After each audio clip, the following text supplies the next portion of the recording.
जब हम वहाँ पे दाखिल हुए अपने स्कूल में तो वहाँ पे कोई बिल्डिंग नहीं थी। हम चटियल मैदान, दरख्त थे, बागात साइड टाइप कब्रिस्तान के साथ हम वहाँ बैठ के पढ़े। और जब मैंने 5वीं पास कर ली स्कॉलरशिप के साथ, आई एम लकी इनफ कि मैं I was the first person in my entire vicinity, तकरीबन 32-33 गाँव में जिसको जो है ना स्कॉलरशिप मिला। उन सब से इत्तेफाक से I was the first person कि जिसको सबसे पहले नौकरी मिली। मैं पुलिस में चला गया बतौर इंस्पेक्टर, फिर उसके बाद ADIA से सिलेक्ट हो गया, फिर सिविल जज हो गया।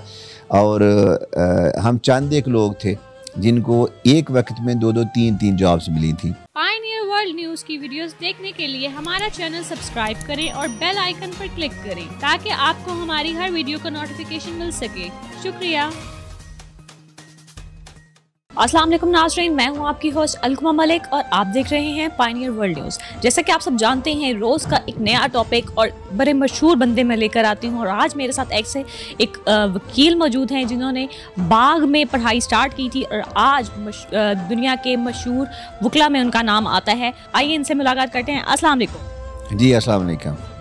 क्या नाम है आपका? सफदर शाहीन पीरज़ादा जी, एडवोकेट सुप्रीम कोर्ट हूँ और इसी नाम से ज़्यादातर लोग पीरज़ादा के नाम से जानते हैं मुझे। अच्छा, मुझे बताएंगे कि मतलब बागात में से पढ़ाई से आज इस मुकाम पर आप कैसे पहुँचे? अपनी तालीम के बारे में थोड़ा सा बता दें। सबसे पहली बात तो ये कि जब कमिटमेंट या विलिंगनेस टू वर्क हो आपके दिमाग में, आपके साथ, और उस तरह की आपकी परवरिश हो पेरेंट्स के साइड से, तो फिर रास्ते वो ज़ात खुद जो है ना आगे खुलते जाते हैं। कुरान पाक में आता है कि ला तक़ना तू मिन रहमतिल्लाह, मेरी रहमत से कभी बेउम्मीद ना हो। फिर एक और जगह आता है कि लैसल इंसान इल्ला मा सा, कि मैं इंसान को वही कुछ देता हूँ जिसकी वो जद्दोजहद करता है। और मैं तो इतना लकी हूँ कि मैंने जितनी जद्दोजहद की है उस ज़ात ने मुझे उससे ज़्यादा नवाजा है। मेरा नारोवाल के करीब बॉर्डर पे गाँव है चेले वाली, और जब हम वहाँ पे दाखिल हुए अपने स्कूल में तो वहाँ पे कोई बिल्डिंग नहीं थी। हम चटियल मैदान, दरख्त थे, बागात साइड टाइप कब्रिस्तान के साथ हम वहाँ बैठ के पढ़े। और जब मैंने 5वीं पास कर ली स्कॉलरशिप के साथ, आई एम लकी इनफ कि मैं I was the first person in my entire vicinity, तकरीबन 32-33 गाँव में जिसको जो है ना स्कॉलरशिप मिला। और शायद उसकी एक वजह ये थी कि मेरे वालिद साहब भी पढ़े लिखे थे, वो पुराने मैट्रिक पास थे और उन्होंने उसी हवाले से हमें फिर आगे एजुकेट किया। और जब मैं अपने गांव से 5वीं पास करके विद स्कॉलरशिप आगे चला गया नारोवाल में, तो 8वीं में जब मैं पढ़ रहा था तो फिर हमारे स्कूल की बिल्डिंग बनी थी। सो हमने धूप में पढ़ा है, हमने दरख्तों के नीचे पढ़ा है, हमने अगर आंधी तूफ़ान आया तो फिर भी। लेकिन उसमें एक और खुशी की बात ये थी कि हमारी उस वक्त जो सबसे बड़ी ख्वाहिश होती थी वो होती थी, क्योंकि हमारे पास बिल्डिंग नहीं है तो अगर तेज़ धूप आएगी, आंधी आएगी, बारिश आती है तो हमें टीचर छुट्टी करा देता है। तो अगर ये बातें होगी तो हमें छुट्टी होगी तो हम अक्सर औक़ात फिर दुआ किया करते थे, या अल्लाह आज बारिश आ जाए, आज आंधी आ जाए। तो वो हमारी एक जो थी ना इनोसेंट सी ख्वाहिश, वो भी अल्लाह ताला ने काफ़ी दफ़ा पूरी कर दी, वो ज़ात करती थी। लेकिन ये सफ़र हमारा आगे कंटिन्यू रहा। मैंने फिर गवर्नमेंट स्कूल जो था नारोवाल, माशाल्लाह उस वक्त के अच्छे स्कूल में से था, उसमें मेरा दाखिला हो गया। फिर मैंने मैट्रिक विद साइंस किया। फिर उसके बाद जो था government Islamia degree college Narowal, वो उस वक्त के अच्छे तरीन कॉलेजेस में था। इत्तेफाक से अब लकी इनफ मेरा वहाँ दाखिला हो गया। फिर मैंने ग्रेजुएशन वहाँ से की। फिर जब नारोवाल से निकला हूँ तो सबसे पहले मैंने अल्लामा इकबाल की मादर इल्मी में मेरा एडमिशन हुआ, एम इंग्लिश पार्ट 1 मरे कॉलेज। फिर पार्ट 2 के लिए मुझे माइग्रेशन होगी FC कॉलेज में। फिर जब FC कॉलेज में 94 में आ गया तो फिर इसके बाद यानी लाहौर आ गया। फिर ये दाता की नगरी ने हमें वापसी नहीं जाने दिया। फिर यहाँ पे मेहनत की। आल दो मेरे पेरेंट्स ने मुझे अच्छा ख़र्चा वगैरह देते थे और मैं उस वक्त भी बाइक शाइक भी रखी हुई थी, लेकिन एक अंदर एक जज्बा था कि मैं ख़ुद क्या कर रहा हूँ। उसके लिए मैंने ट्यूशन पढ़ाई, मैंने एकेडमीज़ में पढ़ाया, मैंने डिफरेंट इंस्टीट्यूट्स में पढ़ाया। और शायद मेरी कामयाबी में वो जो मेरा टीचिंग एक्सपीरियंस था, that played a very pivotal role. और अगर मैं उसको कंक्लूड करूं तो मैं ये कह सकता हूं कि अगर मैं टीचिंग प्रोफेशन में या टीचिंग में पैशन ना होता तो शायद मैं आज यहाँ ना होता। और उसके साथ एक बहुत अहम जिक्र कभी भी नहीं भूल सकता, प्रोफेसर कमालुद्दीन साहब जो FC कॉलेज में अभी पिछले दिनों उनकी डेथ हुई है, वो हेड ऑफ़ द डिपार्टमेंट थे। आप ये सुन के हैरान होंगी कि प्रोफेसर कमालुद्दीन ब्लाइंड प्रोफेसर थे, उनकी आँखें नहीं थी, लेकिन उनका इनर इतना ज़्यादा एनलाइटेंड था, रिलीजियसली भी और दुनियावी भी, कि उन्होंने मुझे बहुत हेल्प किया, और उनकी हेल्प की वजह से अगर आज मैं पाकिस्तानी इससे बाहर जाना जा रहा हूँ तो उसमें प्रोफेसर कमालुद्दीन जो मेरे उस्ताद हैं उनका बहुत कलीदी रोल है। अगर वो मुझे हेल्प आउट ना करते शायद मुझे यहाँ में पहुँचने में बहुत ज़्यादा दिक्कतें प्रॉब्लम होती और या शायद पहुँच ही ना पाता। अब एफसी कॉलेज से जब निकले हैं तो फिर उसके बाद कायदे लाइब्रेरी में आ गए, वहाँ मुकाबले के इम्तहान कंपटीशन की तैयारी वगैरह करने के सिलसिले में वहाँ लगे रहे। फिर उसके बाद मैं मुकाबले के इम्तहान देने शुरू कर दिए। मेरे अपने पूरे ग्रुप में जिसमें मारूफ सफदर जो अभी DAG हुआ है, राय जाज, ये काफ़ी सारे दोस्त हैं, हम सभी ब्यूरोक्रेसी में हैं। उन सब से इत्तेफाक से I was the first person कि जिसको सबसे पहले नौकरी मिली।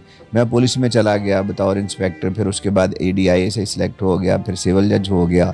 और हम चंद एक लोग थे जिनको एक वक्त में 2-2, 3-3 जॉब्स मिली थी। उनमें एक मैं हूँ, एक मारूफ सफ्तर वाला है, एक जमील अहमद है जो अभी DG है पंजाब स्मॉल इंडस्ट्रीज़। हम वो लोग थे सिर्फ चंद कि जिनको एक वक्त में 2-2, 3-3 जॉब्स मिली। भी ये बताना चाह रहा हूँ कि हम जो कहते हैं कि यहाँ जॉब नहीं मिलती, रिश्वत है, करप्शन है, वो सारे ऐसे बुत हैं जिनको तोड़ने की ज़रूरत है। इकबाल ने कहा था कि आज भी हो जो बराहीम का सही माँ पैदा, आज भी जो गर हो इब्राहीम का सही माँ पैदा, आग कर सकती है अंदाज़े गुलिस्तान पैदा। अगर हम मेहनत करें तो आज भी हम भी उसी सिदरतुल मुंतहा तक पहुँच सकते हैं जिसकी हमने ख्वाहिश की है। अल्लाह ताला की ज़ात ने कुरान पाक में वादा कर दिया है, लेकिन हम उस लेवल की मेहनत नहीं करते जिस लेवल की हमारी ख्वाहिशात होती हैं।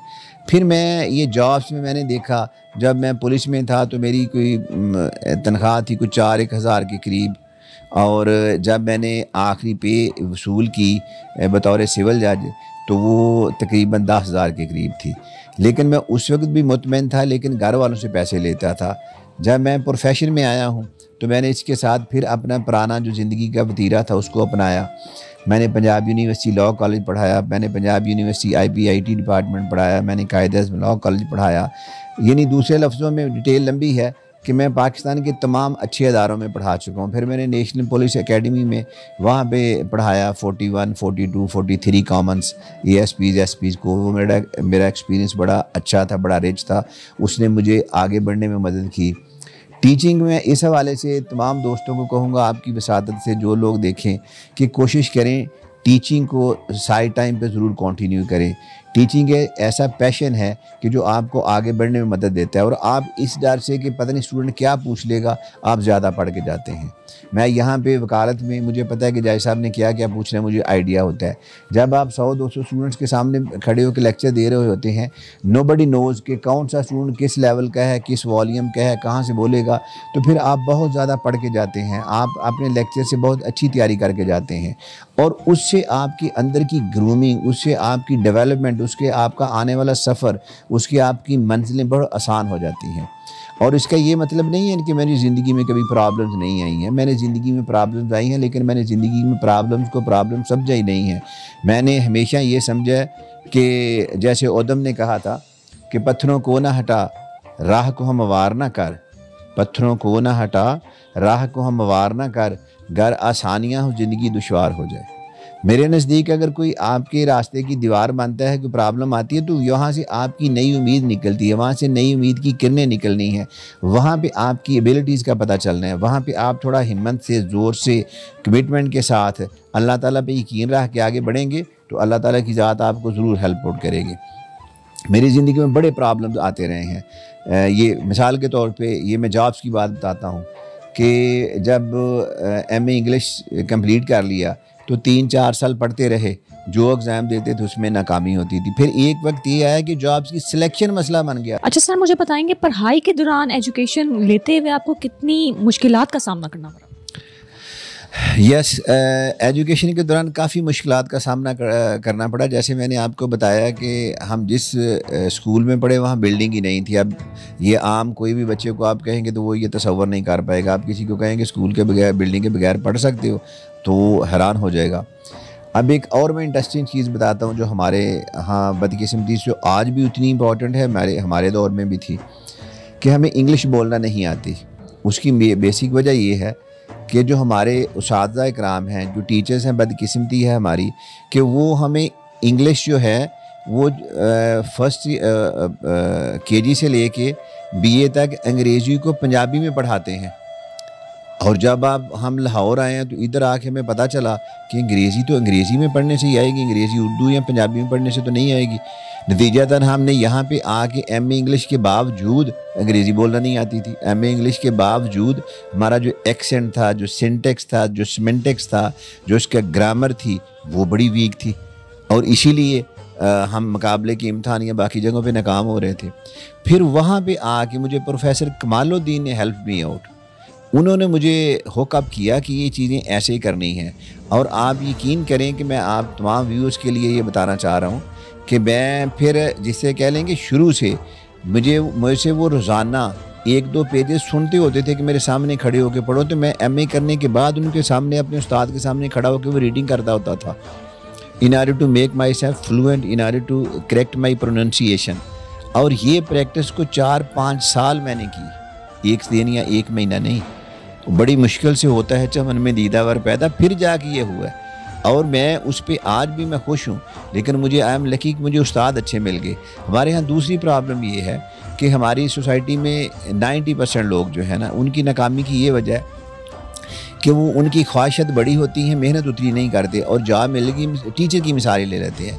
हमारे यहाँ मेजॉरिटी टीचर जो है वो 90% वो पूरी ज़िंदगी दूसरे इम्तहान देते रहते हैं अनटिल अनलेस वो ओवर एज नहीं हो जाते। मीनिंग देयर बाय कि they are not contented, they are not satisfied with their job. नतीजा ये है कि वो ना अच्छे टीचर बनते हैं, ना किसी और जगह जा सकते हैं। मेरी तमाम दोस्तों से रिक्वेस्ट है, अपना फील्ड, अपना प्रोफेशन मज़े से डिसाइड करके चूज़ करें। जब आपने चूज़ कर लिया फिर उसकी सिदरतुल मुंतहा पे जाने के लिए मेहनत शुरू कर दें। फिर उस पर ना ये कहें कि आप फ़लाँ ये हो गया, फ़लाँ वो हो गया, वो काम ना करें। आप टोल टैक्स पे जा रहे हैं तो पहले एक लाइन में घुसे हैं, देखा दूसरी गाड़ी आगे चली गई, फिर आप दूसरी में घुसे तो पता चला ये स्लो हो गया, वो तेज़ हो गई है। आपने जब डिसाइड कर लिया कि इस लाइन पे चलना है तो उस लाइन पे चलें और उसकी रिक्वायर्ड जो चीज़ें हैं, मेहनत है, वो करें, फिर आगे आपको मिलेंगी। फिर ऑब्वियसली जब मैंने बताया कि मेरे कॉलेज में मेरा एडमिशन हुआ, मेरा एफसी कॉलेज में एडमिशन नहीं हो सका मेरिट की वजह से, क्योंकि मैं जहाँ से पढ़ के आया वहाँ पे टीचर्स और वहाँ का कंपटीशन और लाहौर का कंपटीशन डिफरेंट था। लेकिन फिर अगले साल जो थी मेरिट थोड़ा डिले हुआ, 1 नंबर का फ़र्क था मेरा, और उसी फ़र्क की वजह से मेरी फिर माइग्रेशन हो गई।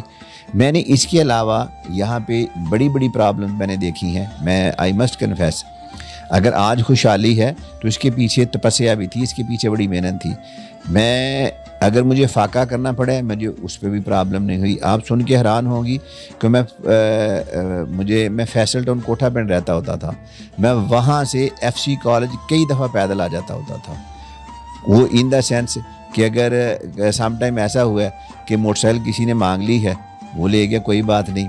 अगर मेरे साथ कई दफ़ा ऐसा भी हुआ, खुशी से बता रहा हूँ, कि वैगन का किराया भी नहीं है लेकिन जाना है उस्ताद के पास, वहाँ से किताबें पकड़ी हैं तो पैदल निकल आए हैं, आके पढ़ के एफसी कॉलेज से फिर वापस गए हैं। लेकिन उसका अजर मुझे दूसरी तरफ मिला कि टीचर जो थे मेरे, उनके साथ मेरा रवाबत बड़े अच्छे थे, वो मेरे से बड़ा प्यार करते थे और मेरे पे बड़ा डिपेंडेंट थे। और प्रॉब्लम से शेयर करने का मकसद ये है कि प्रॉब्लम सभी को आएंगी, कोई भी ऐसा नहीं है जिसको प्रॉब्लम ना आए। जो प्रॉब्लम को प्रॉब्लम समझेगा वो नाकाम हो जाएगा, प्रॉब्लम्स को जज्बे के साथ फेस करेगा वो कामयाब होकर आगे निकल जाएगा। फिर जो मेरे जैसे और स्टूडेंट्स आते हैं जो हज़ारों लाखों, सैकड़ों में नहीं हज़ारों लाखों में हैं, जो सबर्ब से आते हैं, जो मफसल से आते हैं, जो विलेजेस से आते हैं, जो छोटे शहरों में से आते हैं, सबसे पहले उनके कल्चरल इश्यूज़ होते हैं, एथनिक इश्यूज़ होते हैं, लैंग्वेज इश्यूज़ होते हैं, उनको कपड़े पहनने का इशू होता है, उनको दूसरे लोगों के साथ बैठने का इशू होता है। वो सारी प्रॉब्लम्स को हमने फेस करना होता है। अब एक नौजवान जो 6 साल गवर्नमेंट कॉलेज में पढ़ के गया है, उसका स्टेटस और मेरा स्टेटस जो नारवल से है वो एक जैसा नहीं होगा। हमने अपने स्टेटस को ऊपर लेके आना है, उनसे डरना नहीं है, हमने मेहनत करके आगे आना है। मैं तो हम लकी अनफ कि मैं पंजाब यूनिवर्सिटी से लॉ किया है। जो लोग पंजाब यूनिवर्सिटी में नहीं पढ़े उनका और इसका लेवल डिफरेंट है, अब उनको ज़्यादा मेहनत करके इसके बराबर आने की ज़रूरत है। इसी तरह जो स्टूडेंट्स विलेजेस से आते हैं वो ज़्यादा वाइब्रेंट होते हैं, प्रोवाइडेड कि उनको उस्ताद अच्छा मिल जाए, प्रोवाइडेड उनके अंदर विलिंगनेस टू वर्क हो, प्रोवाइडेड वो जिस जज्बे में आए हों उस जज्बे को लेके आगे जाना चाह रहे हों, उनके ये इरादा हो कि हमने आगे बढ़ना है और उनके पास इफ़ बाट ना हो, सिर्फ कामयाबी। जब आप तहैया कर लें कि सिर्फ कामयाबी आपकी मंजिल है तो कोई दुनिया की चीज़ आपको नहीं रोक सकती। उसकी ज़िंदा मिसाल मैं हूँ। मैंने पहले भी आपको बताया कि एक गाँव से सफ़र शुरू किया और आज पाकिस्तान की टॉप स्लॉट तक वकला की नाम और वकला की लिस्ट में पहुँचा हूँ तो सिर्फ मेहनत से पहुँचा हूँ।